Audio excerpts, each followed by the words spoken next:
नमस्कार, मैं दयाशंकर मिश्र। भारत के प्रधानमंत्री लगातार विपक्ष का दुष्प्रचार करने के मामले में नए नए कीर्तिमान बनाते जा रहे हैं।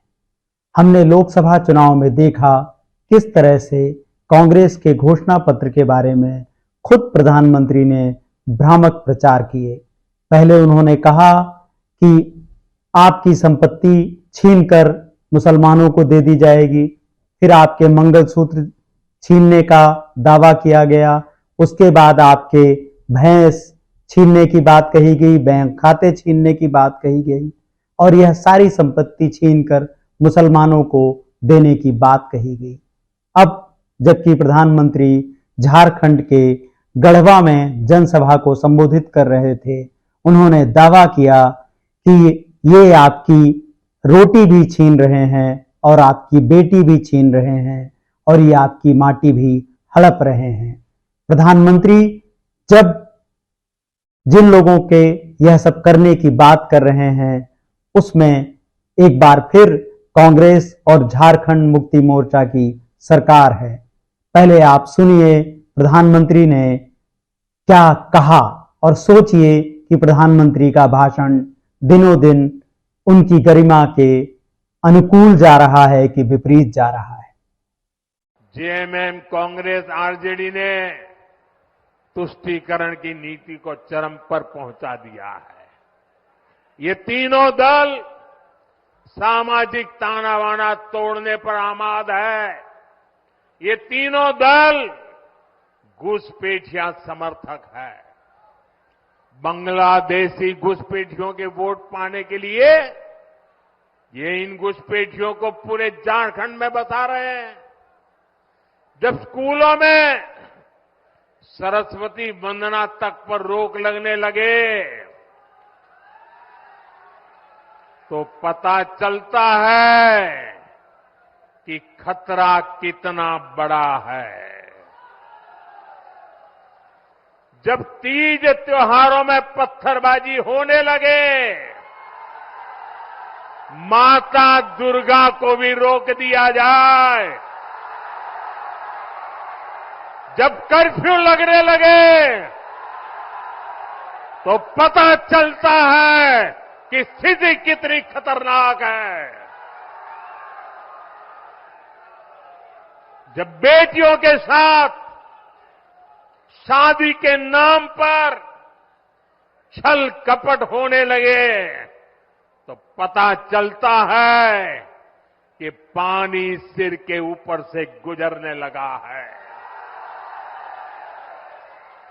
जब घुसपैठ का मामला कोर्ट में जाए और प्रशासन इससे इनकार करे तो पता चलता है कि सरकारी तंत्र में ही घुसपैठ हो चुकी है।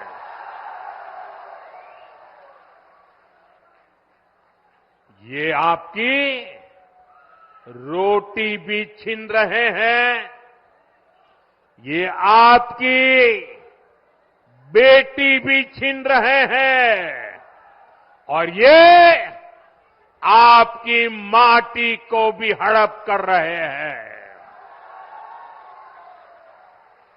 अगर जेएमएम, कांग्रेस, आरजेडी की यही कुनीति जारी रही तो झारखंड में आदिवासी समाज का दायरा सिकुड़ जाएगा। ये आदिवासी समाज और देश की सुरक्षा दोनों के लिए बड़ा खतरा है। इसलिए इस घुसपैठिया गठबंधन को अपने एक वोट से उखाड़ फेंकना है। फेंकेंगे? एक एक वोट रोटी, बेटी, माटी को बचाएगा। बचाओगे? तो आपने सुना प्रधानमंत्री किस तरह से भाषण कर रहे हैं। प्रधानमंत्री का यह भाषण लोकतंत्र में एक ऐसी तस्वीर पेश कर रहा है जहां विपक्ष के दमन के लिए सत्ता कोई भी कदम उठा सकती है। जैसे ही प्रधानमंत्री ने यह भाषण दिया, सभी टीवी चैनलों में, वेबसाइट्स के सोशल मीडिया हैंडल में और कल छपने वाले अखबारों में भी यही हेडलाइन बनेगी। इसका कोई प्रतिवाद नहीं होगा। कोई यह सवाल नहीं पूछेगा प्रधानमंत्री से कि कांग्रेस ने अपने घोषणा पत्र में कहा, झारखंड मुक्ति मोर्चा ने अपने किसी सोशल मीडिया अकाउंट पर यह बातें कही।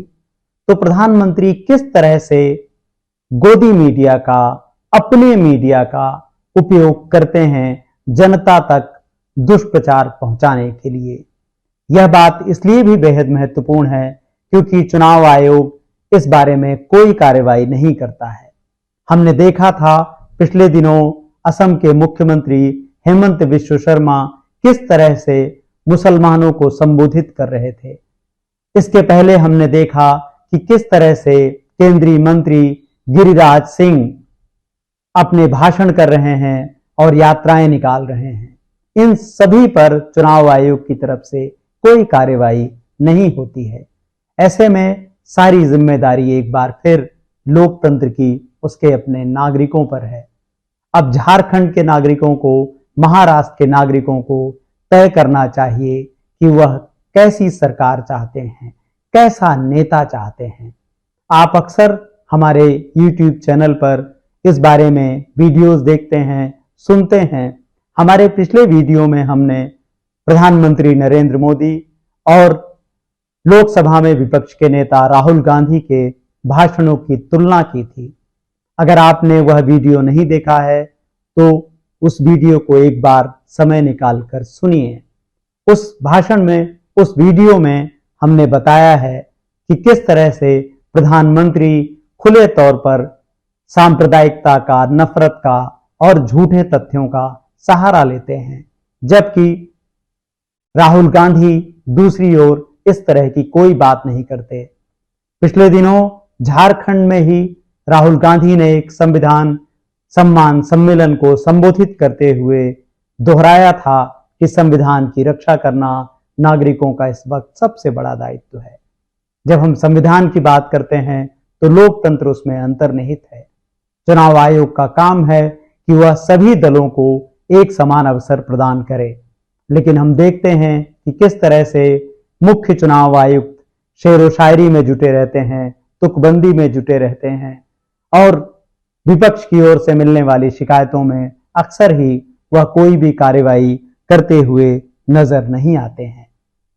तो प्रधानमंत्री का यह भाषण लोकतंत्र के लिए एक बार फिर ऐसी चिंता पैदा करता है जिन चिंताओं का असल में किसी के पास कोई जवाब नहीं है। हम देख रहे हैं कि सुप्रीम कोर्ट से लेकर चुनाव आयोग तक जैसे सब के सब सत्ता के साथ कदम ताल करते हुए नजर आ रहे हैं। ऐसे में जनता को ही सबसे बड़ी जिम्मेदारी उठानी है। आज के इस वीडियो में इतना ही। लोकतंत्र, संविधान और नागरिक चेतना से जुड़े हमारे वीडियोस को देखने के लिए हमारे चैनल को लाइक कीजिए, सब्सक्राइब कीजिए, हमें ज्वाइन कीजिए और आर्थिक रूप से हमारा सहयोग कीजिए। हमें आपकी मदद की सख्त जरूरत है।